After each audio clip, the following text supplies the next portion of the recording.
The Fourth Amendment to the Constitution, drafted in 1789, declared, among other things, that a person's papers would not be subject to unreasonable searches. The founders felt strongly that we should be able to keep our letters, our diaries, our writings private. 140 years later, in 1929, Secretary of State Henry L. Stimson echoed that sentiment when he shut down the Cipher Bureau, the agency that decoded foreign communications.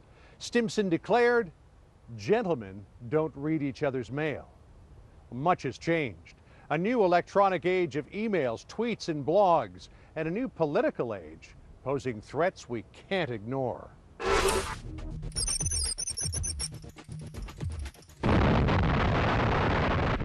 Pearl Harbor taught America what it didn't know could hurt it very much. There was a need to be up on enemy intelligence. This form of treachery shall never again endanger us. After World War II came the Cold War and the threat of global communism. It sparked a fierce debate at the highest levels regarding citizens' rights versus national security. And out of that debate ultimately came the National Security Agency, or NSA. In the 1950s, the Spy Center was so secretive, the joke was the initials stood for no such agency. What did the president know, and when did he know it? After Watergate, however, people wanted to know what the spy agencies were really up to. In 1975, General Lew Allen became the first director of the NSA to testify publicly before Congress. The agency, once so secretive, was exposed. The public learned that the NSA, headquartered at Fort Meade, Maryland, was eavesdropping on messages sent into and out of the country. In response, in 1978, the federal government passed FISA, the Foreign Intelligence Surveillance Act, which required the NSA to get warrants from special FISA courts before it could perform certain surveillance within the United States. The NSA adapted and moved on. With the fall of the Soviet Union, its mission seemed less urgent to many, and the NSA lagged behind in the latest technology. As General Michael Hayden, the NSA director who took charge in 1999, put it, in an age of telecommunications breakthroughs, the NSA was becoming deaf. But 9/11 delivered a shock that was loud enough for everyone to hear. The NSA got a bigger budget and a new mission: stop the next attack. Which leads us to a massive data center being built by the NSA in the Utah desert. Its capacity to collect and analyze data so enormous, it has even former NSA staffers worried. It's really a turnkey situation where it can be turned quickly and become a totalitarian state pretty quickly. How comfortable are you with the government being able to know so much? That's next.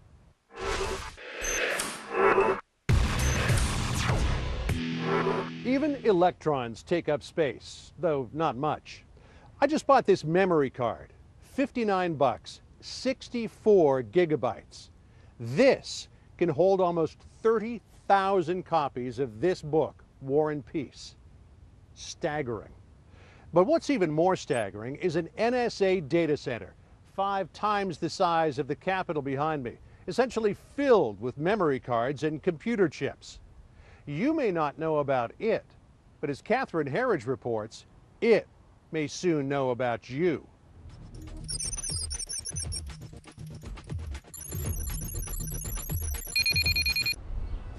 Bluffdale, Utah, 25 miles due south of Salt Lake City, and just west of the middle of nowhere, a massive construction project is nearing completion. The heavily secured site belongs to the National Security Agency. People call it the Spy Center. The Spy Center. That's what Jasmine Widmer and Amy Carrillo, who work at the local sandwich shop, told me last summer. Do you know what they're going to do there? Collect data.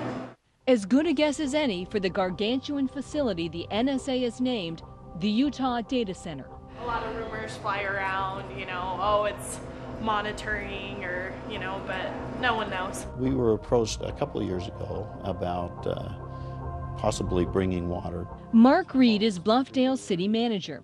he was asked to figure out how to supply the center with its extraordinary water requirements. We build a large pump station, and then we build a 3 million gallon tank to store the water.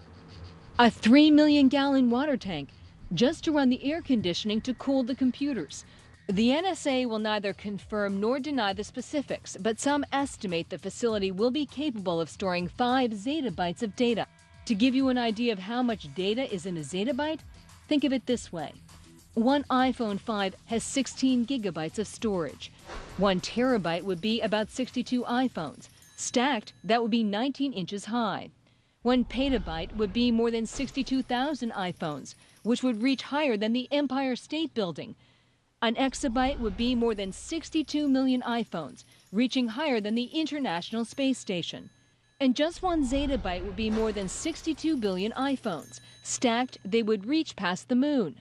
If it really has 5 zettabytes, the data center could in theory store every email, cell phone call, Google search, and surveillance camera video in America for a very long time. What are they going to do at the data center? I don't know. It's classified. Gary Herbert is Utah's Republican governor. But you've seen the reports, emails, phone records, banking records, all of that. I've been on a tour. I've seen the facilities. They've given me kind of a general overview of what they're going to be doing. But the specifics and the details of it, you need to get from them. But all the NSA would tell us is that the Utah Data Center is a facility for the intelligence community that will have a major focus on cybersecurity. All right, we're going to take off. We weren't given access, but we could see it from the sky. I want you to look real close because right now we're 500 feet over the Utah Data Center, and this is as close as you're going to get without a security clearance. You can actually see the cranes right now after 12 o'clock. Wow. From the sky, it's huge. Yeah, it's gigantic. Raises the most serious questions about the vast amount of data that could be kept in one place from many, many different sources. Tom Drake was a senior official at the NSA from August 2001 to 2008 before he resigned for reasons we'll tell you about in a second. Where does this data come from? Are we talking about email traffic? Are we talking about Facebook postings? Are we talking about telephone calls, travel itineraries? I don't know precisely. NSA is not saying. Informed speculation suggests just about any of that and perhaps even more. Drake says Americans should be concerned about letting the government go too far in the name of security. The only way you can have perfect security is have a perfect surveillance state. That's George Orwell. That's 1984. That's what that would look like. And Drake is not alone in feeling that way. Whatever you did electronically, they could capture. Bill Binney worked at the NSA for nearly 4 decades, starting as a data analyst in the days before desktop computers. After 9/11, the NSA began a warrantless surveillance program approved by President Bush. That started with the telecoms providing billing data, records of people in the United States, calling people in the United States. My estimate was that they were collecting on the order of 3 billion a day.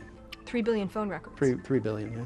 That's just internal to this country. In simple terms, NSA was spying on Americans inside this country. That's correct. Binney thought it was wrong and quit in protest. Someone leaked the story of the NSA surveillance program to the New York Times, which exposed it in 2005. In 2007, the NSA officially discontinued that program. The same year, suspecting he was a source for the New York Times leaks, the FBI raided Bill Binney's home.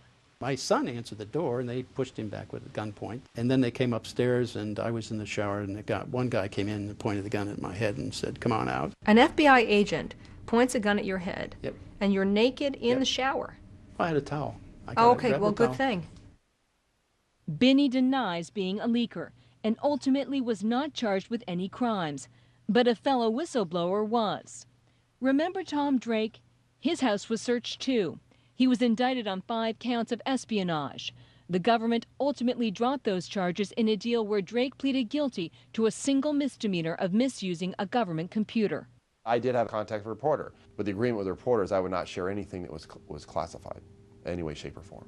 I continue to believe it was effective, it was lawful, and it was appropriate. As the director of the NSA from 1999 to 2005, General Michael Hayden was Drake and Binney's boss. They may have a different view. God bless them. This is America. have a different view. I think it made America safe during a period of great danger. Hayden says Binney and Drake were simply wrong, uninformed when they said the program was illegal. Apparently Congress, which in 2008 explicitly legalized much of the surveillance going on, and President Obama, who recently reauthorized the law, agree. That makes Drake as worried as ever.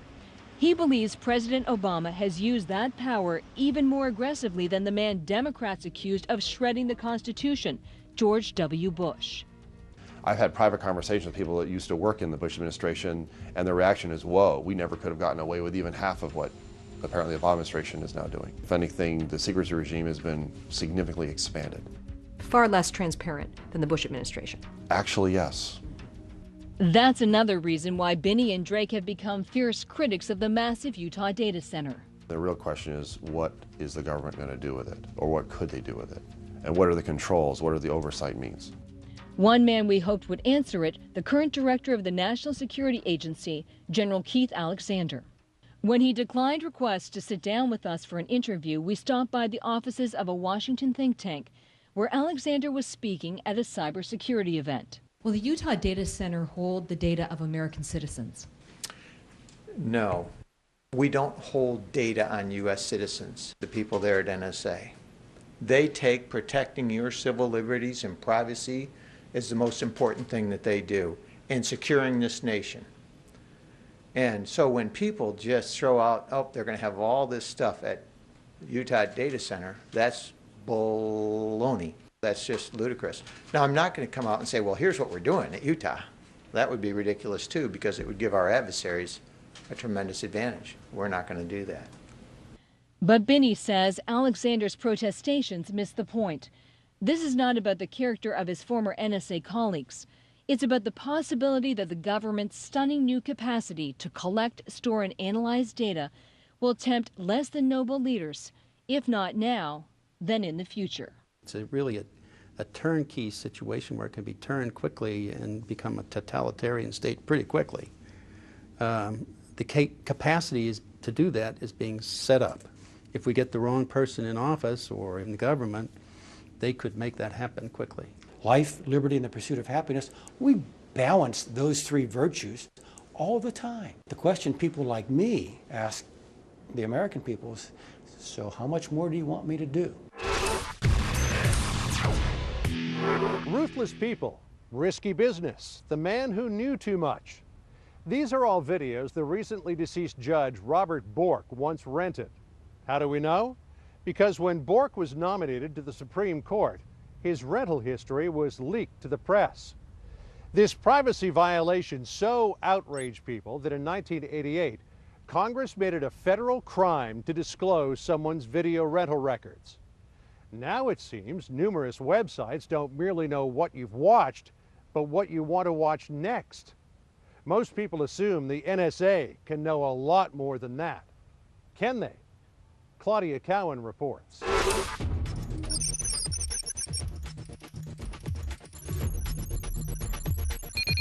Well, when we data mine, we're teaching the computer how to go through large amounts of data and look at large patterns and understand what they mean. Gary Angel is head of Symphonic, a company he founded over 15 years ago.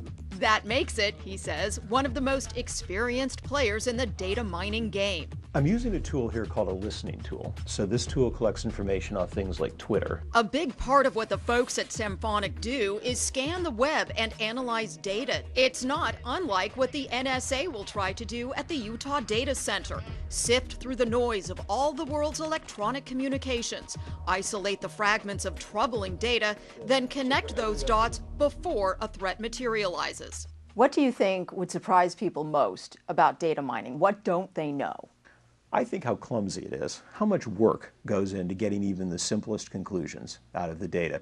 I think there's a sense that computers can do far more than they actually can. The biggest challenge isn't collecting and storing the information, it's making sense of it all. I picked a selection of terms that a national security person might be interested in. So things like radioactive or nuclear power or bridges or stations or airports. But here's the tricky part.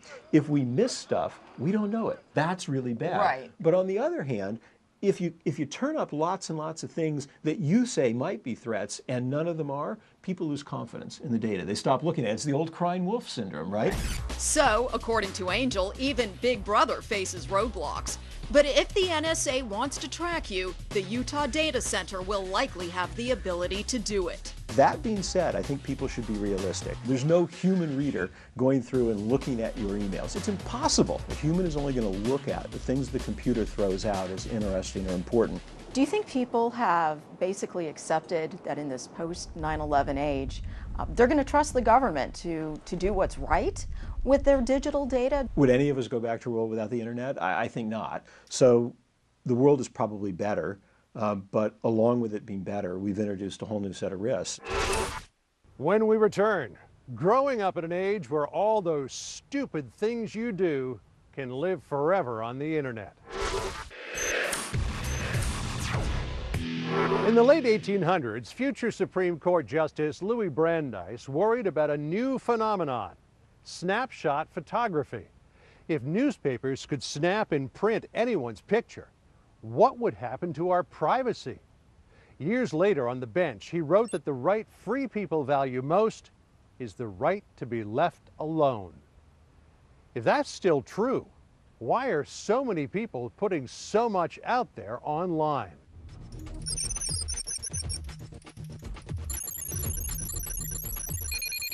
What do you think are some of the things you need to think about before you put a photo up online? Welcome to William E. Norris Elementary School in Southampton, Massachusetts.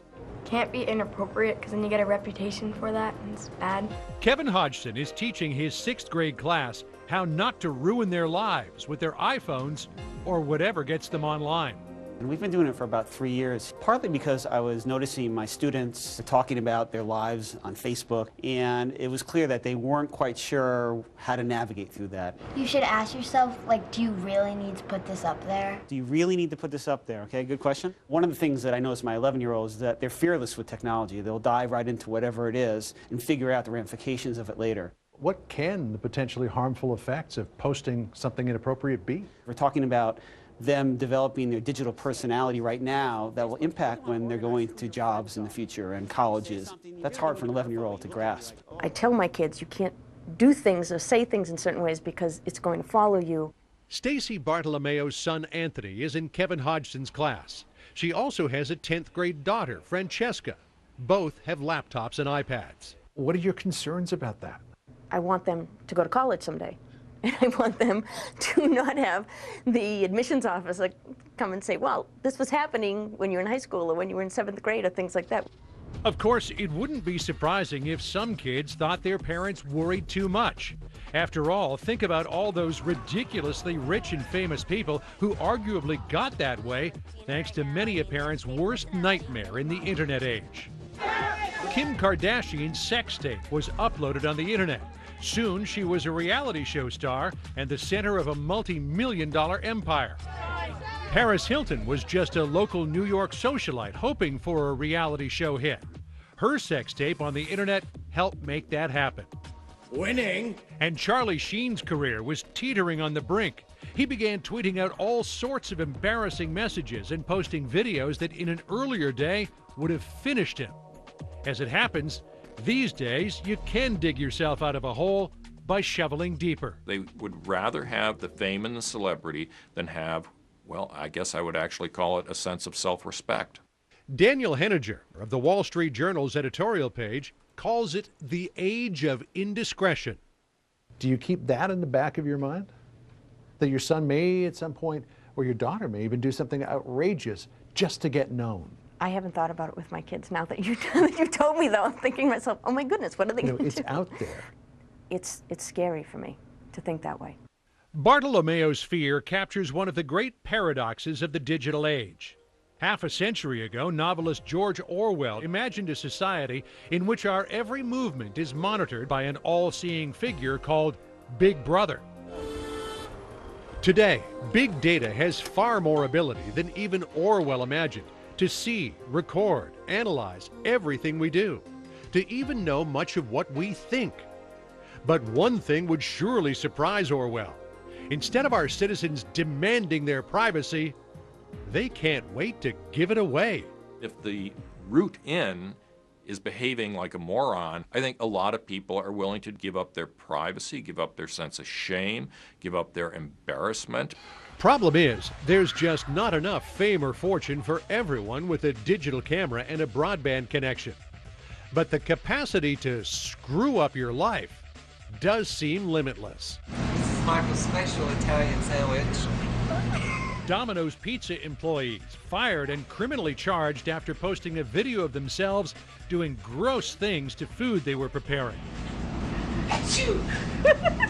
A high school math teacher put on leave after tweeting pictures of herself, topless and allegedly smoking pot. Today I am announcing my resignation from Congress. And who can forget married New York Congressman Anthony Weiner, forced to resign in disgrace after a tweeted picture of his privates went viral. There was a point in the past, if you were about to do something like that, there'd be a little voice in the back of your head saying, I don't think you should do this. How many of you have an iPhone or an Android or an iPad or a Galaxy? Put up your hands. Wow. Which brings us back to that Massachusetts classroom. The question is, with all the mixed messages out there, which choices will these kids make? As a parent, what do? Do you just trust? Do you have blind faith? Yes. Yes. I hate to admit it, but yes. And try to keep the conversation open. 2 generations ago, Gordon Moore, the founder of chipmaker Intel, predicted computers would double their capacity about every 2 years. This proved so accurate that it's become known as Moore's Law.